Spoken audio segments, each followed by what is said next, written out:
चलिए आज एक ऐसी कहानी सुनते हैं जो शायद हम सबने कहीं ना कहीं सुनी होगी, लेकिन इसके अंदर जो हिम्मत और अज़्म की दास्तान छुपी है ना, वो वाकई गौर करने वाली है। ये कहानी है एक बहुत छोटे से चूहे की, जिसका ख्वाब उसके जिस्म से कहीं कहीं ज्यादा बड़ा था। तो आइए इसमें जरा गहराई से उतरते हैं। हर बड़े सफ़र की शुरुआत हमेशा एक ख्वाब से होती है और हमारी इस कहानी की हीरो एक नन्हे से चूहे का ख्वाब बस एक ही था कि वो सबसे तेज़ दौड़ने वाला बनेगा। एक ऐसा मकसद जो सुनने में ही नामुमकिन सा लगता था। तो कहानी शुरू होती है एक छोटे से वजूद और एक बहुत बड़े ख्वाब से। ज़रा तसव्वुर कीजिए, एक रंगीन सा जंगल है जहाँ हर तरह के जानवर रहते हैं और उन्हीं के बीच रहता था हमारा ये छोटा सा चूहा। उसका जिस्म तो छोटा सा था, लेकिन उसकी आंखों में एक अजीम ख्वाब चमकता था। लेकिन जैसा कि अक्सर होता है, बड़े ख्वाबों के रास्ते में बड़ी मुश्किलें भी आती हैं और इस कहानी के अगले हिस्से में हम देखते हैं कि कैसे बड़े जानवरों का शिकार इस चूहे के रास्ते में आया। अक्सर पहली रुकावट बाहर से ही आती है ना। शेर, हिरन और बकरी जैसे जितने भी बड़े जानवर थे, वो सब उस पर हंसते थे, कहते तुम हमें दौड़ में हराओगे। उनके लिए तो ये सोच ही मजाक थी कि एक इतना सा चूहा उन्हें रफ्तार में पीछे छोड़ सकता है। और मुकाबला वाकई बेजोड़ लगता था। देखिए ना, एक तरफ उसका छोटा सा जिस्म जिसे सब उसकी कमजोरी समझते थे, और दूसरी तरफ एक इतना बड़ा ख्वाब जो पहाड़ों से टकराने के बराबर था।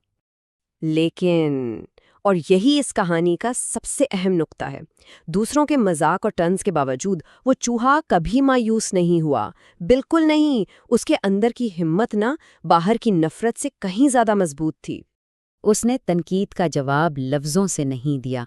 उसने फैसला किया कि वो मेहनत करेगा, और उसका यकीन था कि अपनी लगन और कोशिश से एक न एक दिन वो ज़रूर जीत हासिल करेगा। तो अब हम कहानी के उस हिस्से में पहुंच गए हैं जहां मेहनत का फल मिलने वाला था। आखिरकार वो दिन आ ही गया, दौड़ का दिन। ये दिन उसकी मेहनत का इम्तिहान था और उसके पास अपने ख्वाब को सच करने का यही एक मौका था। पर इस दिन तक पहुंचने के लिए उसने क्या कुछ नहीं किया था। वो रोज सुबह उठता, दौड़ता, उछलता कूदता, लकड़ियों पर चढ़ता, बस एक ही लगन थी, एक ही जुनून, बेहतर से बेहतरीन बनना है। मुकाबले के दिन स्टार्ट लाइन पर तमाम जानवर खड़े थे। शेर, हिरन, बकरी सब अपनी ताकत पे गुरूर कर रहे थे, और उन्हीं के बीच हमारा छोटा हीरो भी बिल्कुल तैयार खड़ा था।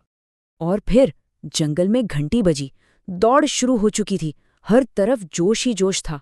सब बड़े जानवर तूफान की तरह आगे निकल गए, धूल उड़ाते हुए। उनकी रफ्तार देखकर तो यही लग रहा था कि जीत उन्हीं में से किसी एक की होगी। लेकिन हमारा चूहा, वो तो पीछे रह गया था। एक पल के लिए तो लगा होगा कि शायद बड़े जानवर सही कहते थे, क्या सारी मेहनत बेकार चली जाएगी। पर फिर कहानी ने एकदम से मोड़ लिया। अचानक रास्ते में एक बहुत बड़ा पत्थर आ गया, जिसने सब बड़े जानवरों का रास्ता रोक दिया। वो सब रुक गए, उन्हें समझ नहीं आ रहा था कि इसे कैसे पार करें। और यही वो लम्हा था जब सब कुछ बदल गया। चूहा मुस्कुराया। जिस छोटे जिस्म को सब उसकी कमजोरी समझ रहे थे, वही उसकी सबसे बड़ी ताकत बन गई। वो आराम से पत्थर के नीचे से निकल गया। तो इसी के साथ हम कहानी के आखिरी हिस्से में आ गए हैं, जहां हम जीत का असल मतलब समझेंगे। इसके बाद जो हुआ ना, वो सिर्फ एक दौड़ की जीत नहीं थी, ये नजरियात की, सोच की जीत थी। छोटा चूहा सबसे पहले फिनिश लाइन पर पहुंचा, फर्स्ट प्लेस। उसने वो कर दिखाया था जो सबके नजदीक नामुमकिन था, बिल्कुल नामुमकिन। और पता है सबसे अच्छी बात क्या हुई? शेर, जो सबसे ज्यादा मजाक उड़ाता था, उसी ने चूहे को ट्रॉफी देते हुए कहा, बड़े होने से कुछ नहीं होता, बड़े ख्वाब और मेहनत जरूरी होते हैं। उस दिन के बाद जंगल का हर जानवर चूहे की दिल से इज्जत करने लगा। उन सब ने एक चीज सीखी कि किसी को उसके साइज से नहीं, बल्कि उसके इरादे और उसकी कोशिश से जानना चाहिए। तो आखिर में इस पूरी कहानी से हमें क्या सबक मिलता है? ये पार्ट सिर्फ कहानियों के लिए नहीं, बल्कि हम सब के लिए है। चलिए इस पे गौर करते हैं। सबसे अहम नुक्ता ये है कि अपनी कमजोरियों से डरना नहीं चाहिए, उन्हें अपनी ताकत बनाना चाहिए। क्योंकि मेहनत एक ऐसी चीज़ है जो हर कमी को, हर कमज़ोरी को ख़त्म कर सकती है। यानी मेहनत असल में वो पावर है जो किसी भी कमजोरी को एक अनोखी ताकत में बदल देती है।